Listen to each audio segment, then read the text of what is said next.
청천벽력입니다. 네, 많은 축구 팬들도 그렇고 저희 입장에서도 축구 팬이자 그다음에 축구 컨텐츠를 만들고 축구 경기를 가지고 라이브를 하는 저희 그 BJ이자 유튜버 입장에서도 손흥민 선수의 부상 너무나 안타깝습니다. 일단 그 이전에 손흥민의 플레이를 더 이상은 아닙니다. 이 당분간 볼 수 없다는 게 너무 많이 아쉽습니다. 절정의 지금 어떤 득점 행진과 기량을 뽐내고 있었던 손흥민이 오른팔 골절상으로 수술대에 오르게 됐다는 소식이 어제 다 전해졌죠. 토트넘이 이제 공식 홈페이지를 통해서 아스톤빌라전에 다쳤던 오른팔 골절로 수술을 한다라고 밝혔습니다. 공식 홈페이지에서 밝힌 기간은 그냥 수주 정도라고 얘기를 했고요. BBC나 디아슬레틱 같은 어떤 이 유력 매체들 그리고 유력 기자들은 6주에서 8주 정도를 이야기하고 있습니다. 한국에 와서 수술을 받을 거라고 이야기가 일단 알려져 있고요. 어제 아프리카 라이브를 제가 ACL 서울대 멜버른 경기를 하고 있는 와중에 소식이 딱 들어왔잖아요. 채팅에서 그런 얘기가 있더라고요. 자기는 주말에 맥주 한잔하면서 손흥민 경기를 보는 게 유일한 낙이자 스트레스 해소구다. 너무 슬프다. 이게 없어지니까. 이런 분들 많을 거예요. 그 축구 팬들 중에는 진짜 마니아틱하게 축구를 다 챙겨보시는 분도 있지만 그냥 오락거리.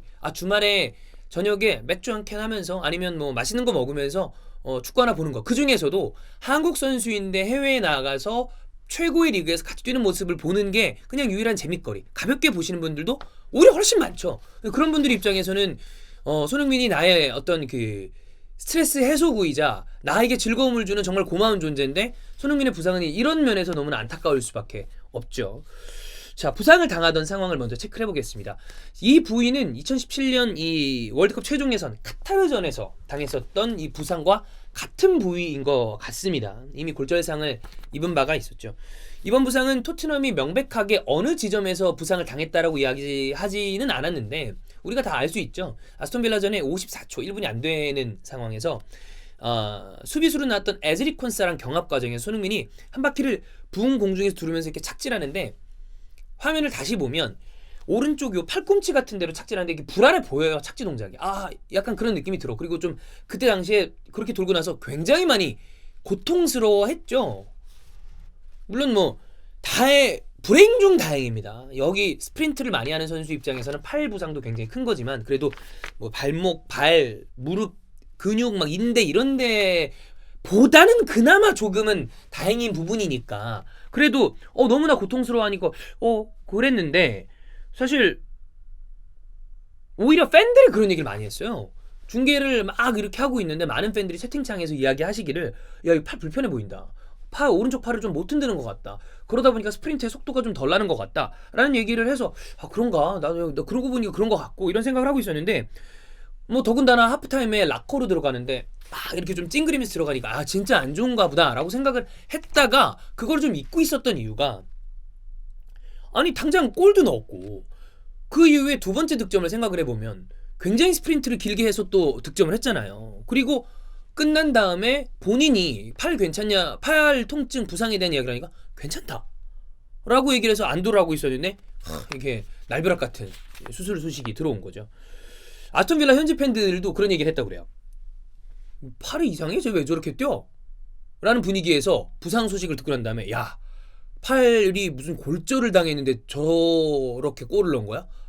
헐, 약간 이런 느낌인 것 같고 빌라 팬들의 이야기 마냥 우리 입장에서도 사실 뭐 저는 운동선수가 아니었지만 주원 형도 그렇고 운동선수였던 아니면 현장가 선수분들을 만나보면 심지어 투기 종목을 하는 선수들도 이 아드레날린이 뿜어져 나오니까 통증이 그냥 얼얼하다 멍하다 정도지 그렇게 막 엄청나게 느껴지지는 않는데요. 근데 다만 그게 경기가 끝나고 호르몬 분비가 정상으로 돌아오면 그 통증이 진짜 밀려 들어온대요. 어마어마하게 밀려 들어온다 그러는데 지금의 부상의 정도가 알려진 부상의 정도라면 아무리 아드레날린이 뿜어져 나온다고 하더라도 이거는 분명히 엄청나게 통증이 있었을 거란 말이에요. 그럼 두 가지를 생각해 볼 수가 있죠. 일단 이 손흥민이 우리가 자주 얘기하는 어마어마한 승부 효과 그리고 우리가 생각하는 손흥민보다도 훨씬 더 굉장히 높은 정신력을 가지고 있는 선수다라는 생각이 좀 듭니다. 물론 그러니까 탑 오브 탑 리그에서 공격의 에이스 역할을 맡고 있겠죠. 근데 다시 한번 손흥민이 정신력적인 측면에서도 굉장히 높은 단계에 있다라는 좀 생각이 들고요. 축구 선수들이 팔부상을 제법 당합니다. 많이 보셨을 거예요. 벤제마도 생각이 나고 제이미 바디 같은 선수도 생각이 나고 깁스를 하고 뛰는 경우들이 제법 있어요. 근데 지금 이야기가 나오는 걸로 봤을 때는 골절을 당한 다음에 풀타임을 뛰느라 아무래도 좀 뼈 조각에 이동이 있었던 것 같고 그 뼈 조각을 제거를 해야 되는 수술을 한다라는 이야기가 많잖아요. 이렇게 되면 그 뼈 조각을 제거하려면 근육과 신경까지 고려를 해야 되기 때문에 꽤 어려운 수술이라고 하더라고요. 그래서 토트넘의 유력 기자 댄 킬패트릭도 얘기하기를 이거 심각한 부상이다. 수술 후에 복귀일에 대해서 장담하기가 어렵다라는 얘기를 했고 이런 얘기를 들으니까 다시 한번 그 통증이 얼마나 좀 컸을지 좀 안타까운 마음이 많이 듭니다. 자, 무리뉴의 인터뷰를 보겠습니다. 무리뉴의 인터뷰 아마 많이 보셨을 텐데 장면을 보면 체념을 넘어서 거의 실성한 것 같습니다. 계속 웃어요. 이건 자기가 생각해도 너무 어이가 없는 거야. 그리고 직전 빌라전 그 골 넣고 그 무리뉴가 손흥민에게 가까이 다가와서 이렇게 정말 사랑스럽게 여기를 이렇게 밀면서 그때 이제 무리뉴가 그런 얘기를 했다 그러잖아요. 야, 너 골 못 넣은 거 인터뷰하는 거, 골 넣은 거 인터뷰하는 거야. 그러니까 익살스럽게 조크를 한 거죠. 너 PK 놓친 거 얘기하는 거야? 아니면 골 넣은 거 얘기하는 거? 그러면서 진짜 나는 무리뉴가 그렇게 웃는 거를 많이 못 봤어요. 너무 좋은 거야. 근데 바로 며칠이 안 돼서 수술을 한다고 그러니까 이거는 진짜 소위 맛이 갔다. 그런 표정으로 인터뷰를 하는데 배드 뉴스 그러면서 막 웃고 자 인터뷰를 좀 따와 보겠습니다. 손흥민이 그리울 거다. 이보다 더 나쁠 수는 없다. 우리가 할 수 있는 게 없다 이건. 나는 벤치에 추가 공격 옵션이 없다는 거에 대해서 굉장히 걱정을 하고 있었는데 이제는 그냥 공격 옵션이 없다. 벤치가 아니야. 그냥 없다. 라는 얘기를 했고요. 우리는 지하에 있다가 정말 계단을 타고 열심히 올라가서 힘겹게 올라가고 노력을 하고 막 그래서 겨우 4층에 도착을 했더니만 계단을 뺏어가 버렸다. 그래서 발코니 난간에 겨우 매달려 있다. 우리에게 남은 선택지는 두 가지밖에 없다. 그냥 다 포기하거나 아니면 무슨 수를 써서라도 이 난간에 버티고 발코니를 버티고 싸우는 거. 당연하게도 무리뉴는 가능한 거 하나뿐이다. 무슨 수를 써서라도 버티고 싸우겠다라는 얘기를 했습니다. 근데 그런 와중에 이제 기자가 물어봤어요. 손흥민이 34라운드 정도에는 복귀할 수 있지 않을까라는 얘기를 했는데 기대 안 한다라고 얘기를 했습니다. 워딩을 잘 봐야 되는데 지금 많은 이 기사나 여러 가지 시즌 아웃이라는 표현을 쓰는데 자세히 보면 시즌 아웃은 아닌 것 같아요. 기대하지 않는다. 나는 손흥민의 이 스쿼드 복귀에 대해서 배제하고 나머지 기간을 꾸려야 된다라는 어떤 본인의 압박 그리고 의지를 표명하는 거지. 물론 재활 기간이 어떻게 되느냐에 따라도 다르겠고 수술 경과를 봐야 되겠지만 이거 제 개인적인 바람이 들어가 있는지 모르겠어요. 근데 왠지 지금 예상되는 것보다는 조금은 빨리 돌아올 수도 있지 않을까. 물론 한 달 이상은 빠질 것 같습니다만 8주까지는 안 걸릴 수도 있지 않을까라는 생각이 들긴 해요. 왜냐하면 전체적으로 사실 무리뉴의 이야기가 오피셜은 아닙니다. 왜냐하면 부상에서 돌아오는 거는 결국에는 의료진의 어떤 확진이 있어야 되고 그거를 피지컬 트레이너와 얘기한 다음에 감독이 이야기를 하는 거기 때문에 지금은 수술도 아직 완전히 끝나지 않은 상태고 그러니까 무리뉴가 시즌 아웃이다 라는 뉘앙스의 이야기를 한 거는 기대 안 한다. 이거는 손흥민은 이번 시즌 나에게는 없다고 생각하고 나는 시즌을 준비해야 된다 라는 이야기를 한 것 같고 돌아올 수도 있지 않을까. 물론 시즌이 이제 얼마 안 남았기 때문에 11경기 12경기밖에 안 남았잖아요. 그런 상황이기 때문에 돌아온다고 하더라도 소화할 수 있는 경기가 많지는 않겠습니다만 그래도 지금 상황 테이블 상황이라면 마지막 두세 경기 때문에 챔피언스리그 티켓이 바뀔 수도 있잖아요. 그때 손흥민은 이거는 정말 무리뉴 입장에서 그때라도 돌아올 수 있다면 엄청난 호재이자 이 공격수니까 자 그런 생각이 좀 들고 자 일단 이후 상황을 체크해보면 당장 지금 촬영일 기준으로 내일 새벽에 있을 토트넘 대 라이프치히전에는 나올 수가 없습니다. 라이프치히가 우파메카노까지 이 징계로 나올 수가 없기 때문에 수비란이 완전 대붕괴거든요. 근데 토트넘의 공격 에이스인 손흥민이 빠졌다. 이거는 이쪽은 방패가 없어졌고 이쪽은 창이 없어졌기 때문에 또 다른 어떤 그 축구의 양상이 나올 수 있을 것 같다는 생각이 들고 그리고 주말에 있을 첼시 토트넘 경기에서도 나올 수가 없습니다.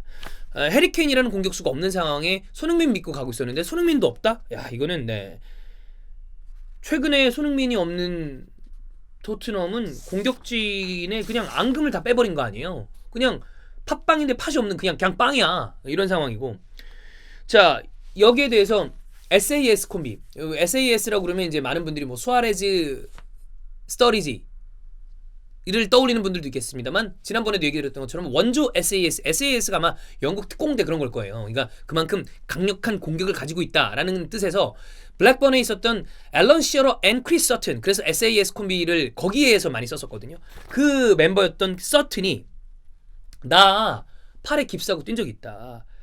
다리가 아니라 팔이었기 때문에 가능했다. 그러면서 이미 아픈 상태 손흥민 2골 넣었다. 무리뉴는 시즌 아웃이라고 이야기를 했지만 그 아픈 상태에서도 골을 넣은 걸 보면 손흥민의 의지와 어떤 그 정신력을 알 수 있다.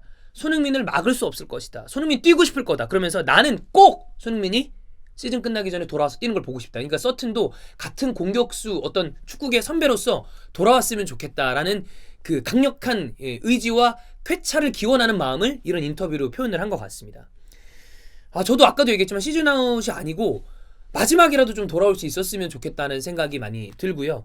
자, 그러면 남은 리그 일정을 체크해 볼게요. 현재 5위잖아요. 일단 첼시전 어렵습니다. 일정이 쉽지가 않아요. 울버햄튼, 번리, 맨유, 웨스트햄, 셰필드, 에버튼, 본머스, 아스날 북런던 더비는 어쨌든 결과를 알 수 없고 뉴캐슬, 레스터, 수정공 쉽지 않습니다. 자, 이런 상황에서 그럼 토트넘은 어떤 식으로 공격을 좀 꾸려야 될지를 생각을 해봐야 되는데 이거 어떻게 해야 되나요? 허리 밑에 라인은 요즘에는 윙크스가 폼이 좋아요. 윙크스 같은 선수 하나 있어야 될 것 같고 옆에 은돈벨레, 다이어는 좀 그렇고 이런 선수가 좀 아니면 제드송 페르난데스라거나 생각이 될 것 같고 저는 개인적으로 델레알리의 펄스 나인이 좀 필요하다고 봅니다. 델레알리의 펄스 나인 그 다음에 왼쪽 베르바인, 오른쪽 모우라 그리고 가운데는 지오바니 로셀소가 필요하지 않을까. 로셀소 같은 경우에는 이미 메잘라 내지는 세컨톱, 그러니까 그때는 임기응변으로 어쩔 수 없이 세컨톱으로 섰는데 공격적인 롤에서 굉장히 좋은 선수죠.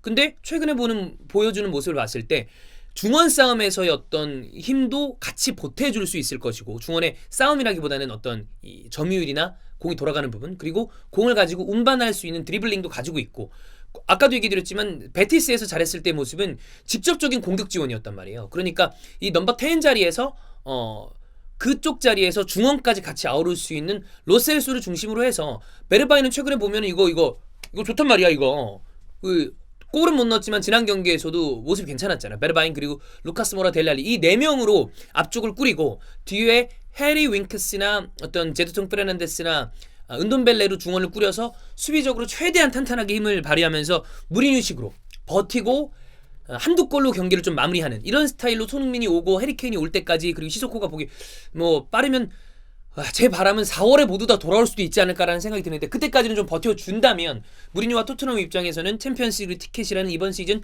최대의 목적을 좀 달성할 수 있지 않을까 이런 생각이 듭니다. 어쨌든 손흥민 선수 꼭 수술 결과 좋았으면 좋겠고요. 건강한 모습으로 다시 돌아와서 다시 저를 비롯한 우리 시청자를 비롯한 수많은 또 손흥민 팬, 한국 축구 팬들에게 기쁨을 주셨으면 좋겠습니다. 쾌차를 기원합니다. 손흥민 선수 파이팅!